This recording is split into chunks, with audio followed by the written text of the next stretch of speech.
Hello friends, myself Advocate Deepika. Today we will discuss about what is agreement under Indian Contract Act 1872. So, according to section 2E of the act defines the term agreement as every promise and every set of promises forming the consideration for each other is an agreement. Agreement equals to promise plus consideration. So what is promise?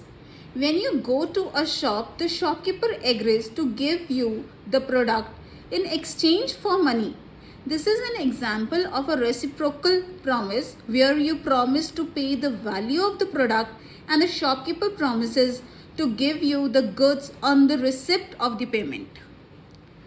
These are the points you should always remember, that every agreement is not a contract.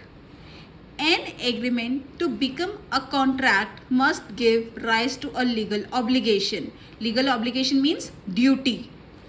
Every contract is an agreement, but every agreement is not a contract. There are two categories of agreement: agreement not enforceable by law, agreement enforceable by law.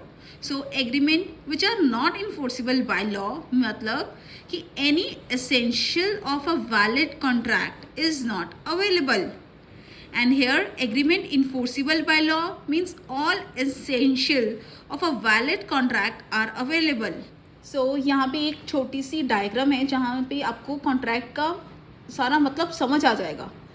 Offer plus acceptance equals to promise, promise plus consideration equals to agreement, agreement plus enforceability by law equals to contract. So ये सारा मिलके एक contract बन जाएगा.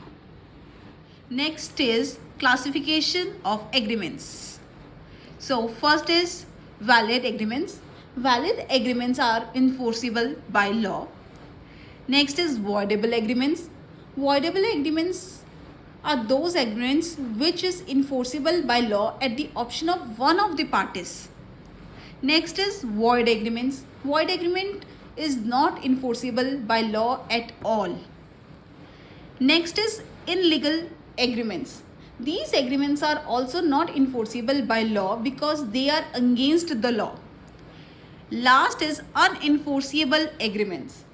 These agreements is one which cannot be enforced in the court of law on account of some technical defects like want of a written form or stamp etc. So आज हमने agreement के बारे में पढ़ा. So next lecture में मैं आपको बताऊंगी कि कौन से एलिमेंट्स हैं जो कॉन्ट्रैक्ट को वैलिड बनाते हैं. So thank you.